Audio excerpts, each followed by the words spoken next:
শীতকাল মানেই হচ্ছে বিভিন্ন রকমের টাটকা টাটকা সবজির সম্ভার। এই টাটকা টাটকা সবজির মধ্যে প্রথমেই যার নামটা মনে আসে সেটা হচ্ছে বেগুন।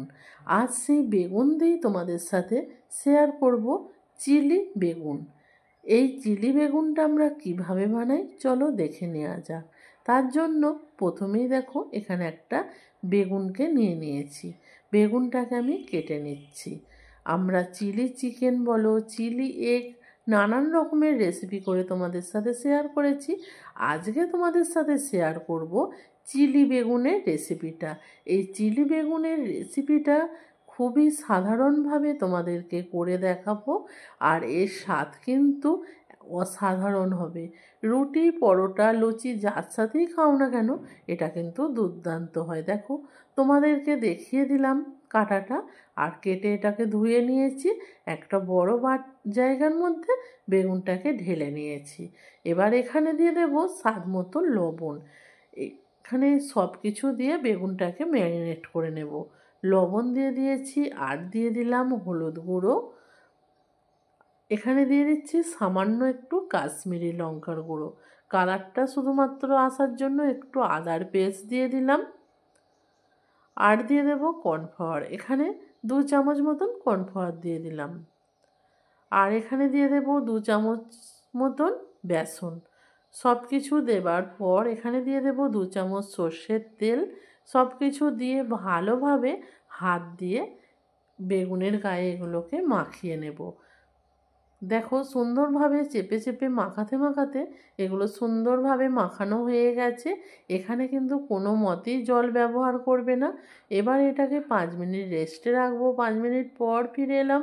কড়ার মধ্যে সর্ষের তেল দিয়ে দিয়েছি, তেল গরম হয়ে গেছে। এবার বেগুনগুলোকে অল্প অল্প করে দিয়ে ভেজে নেব। এখানে খুব বেশি বেগুন একবারে দেবে না, তাহলে বেগুনটা খুব তাড়াতাড়ি নরম হয়ে যেতে পারে। এই রকমভাবে অল্প অল্প করে বেগুনগুলোকে লাল লাল করে ভেজে নেব। এই চিলি বেগুনটা একবার হলেও কিন্তু তোমরা বাড়িতে ট্রাই করবে বন্ধুরা। আমরা যখন বাড়িতে এই চিলি বেগুনটা বানিয়েছিলাম এটা কিন্তু দুর্দান্ত লেগেছিল। তোমাদেরকে গ্যারেন্টি দিয়ে বলতে পারি তোমাদেরও কিন্তু খুবই ভালো লাগবে। দেখো বেগুনগুলো সুন্দরভাবে ভাজা হয়ে গেছে। এবার এই বেগুনগুলোকে আমি তুলে নেব তেল থেকে। একই রকমভাবে আবারও যে বেগুনগুলো আছে সেগুলোকে ভেজে নেব। এই রকমভাবে এই বেগুনগুলো যদি ভেজে ডালের সাথে খাওয়া যায় তাহলেও কিন্তু সুন্দর লাগবে। দেখো কথা বলতে বলতে এই বেগুনগুলো আমার কিন্তু ভাজা হয়ে গেছে। এবার এই বেগুনগুলোকেও আমি তেল থেকে তুলে নিচ্ছি। সব বেগুন এখানে ভাজা রেডি। আর কড়ার মধ্যে আমার তেল আছে। তেলের মধ্যে প্রথমেই দিয়ে দিচ্ছি এখানে 5-6টা রসুনকে কুচি করে দিয়ে দিয়েছি, আর একটা বড় সাইজের পেঁয়াজকে কুচি করে দিয়ে দিলাম। আর দিয়ে দেব 4 পিস কাঁচা লঙ্কা।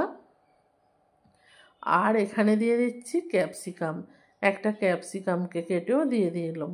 এবার সব কিছুকে ভালোভাবে কষিয়ে নিয়েছি।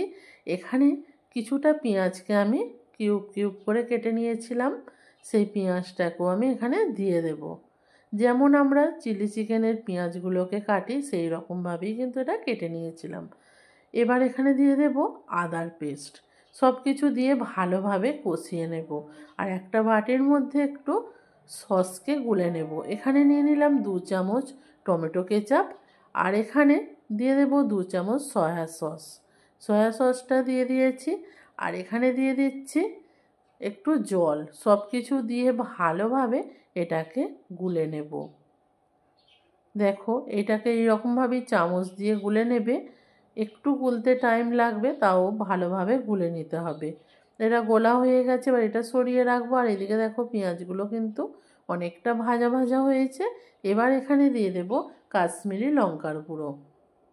কাশ্মীরি লঙ্কার গুঁড়োটা শুধুমাত্র কালার আসার জন্য দিলাম। আর দিয়ে দেব সামান্য একটু হলুদ গুঁড়ো, আর ঝালের জন্য একটু লঙ্কার গুঁড়ো দিয়ে দিলাম। সব কিছুকে দিয়ে ভালোভাবে আমি আবারও কষিয়ে নেব। এখানে পেঁয়াজটা কিন্তু এর বেশি ভাজার কোনোই প্রয়োজন নেই। এটা আমার কষানো রেডি হয়ে গেছে। একটু সামান্য জল দিয়ে দেব, দিয়ে আবারও একটু কষিয়ে নেব, যাতে মশলা থেকে সুন্দরভাবে তেল ছেড়ে বেরিয়ে আসে আর পেঁয়াজটাও যাতে খুব ভালোভাবে নরম হয়ে যায়। দেখো এটা রেডি হয়ে গেছে, তেল ছেড়ে বেরিয়ে এসছে। এবার যে সসটা আমি রেডি করে রেখেছিলাম সেই সসটা দিয়েও ভালোভাবে একটু কষিয়ে নেব। হাতে টাইম নিয়ে ভালোভাবে মশলাটাকে আমি কষিয়ে নিয়েছি। এবার সসের বাটিটা ধুয়ে একটু জল দিয়ে দেব, দিয়ে আবারও ভালোভাবে এটাকে মিক্সড করে নেব। সব কিছু দিয়ে ভালোভাবে মিক্সড করে নিয়েছি। এখানে সামান্য একটু চিনির দানা দিয়ে দিলাম, আর দিয়ে দেব স্বাদ মতো লবণ। বেগুনের গায়ে আমি লবণটা আগে মাখিয়েছিলাম, সেটা মাথায় রেখেই লবণটা এখানে দিয়ে দিলাম। গ্রেভি ভালোভাবে ফুটছে। এবার এখানে দিয়ে দেব যে বেগুনগুলো ভেজে তুলে রেখেছিলাম, সেই বেগুনগুলো দিয়ে দেব, দিয়ে ভালোভাবে বেগুনগুলোকে আমি মিক্সড করে নেব। নিয়ে এটাকে 1 মিনিট মতন ফুটিয়ে নেব। 1 মিনিট মতন ফুটিয়ে নিয়ে এবার এটাকে তুলে নেব। আজকের রেসিপিটা তোমাদের কেমন লাগলো অবশ্যই কিন্তু কমেন্ট করে জানাবে বন্ধুরা।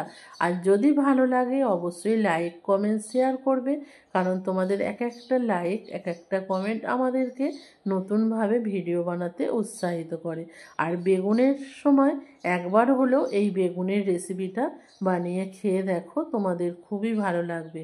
যদি রেসিপিটা ভালো লাগে আমার চ্যানেলটাকে প্লিজ সাবস্ক্রাইব করে দেবে, কারণ তোমাদের সাহায্য ছাড়া একটা পাও আমরা এগোতে পারবো না। আজকের রেসিপি তাহলে এখানেই শেষ করলাম। টাটা।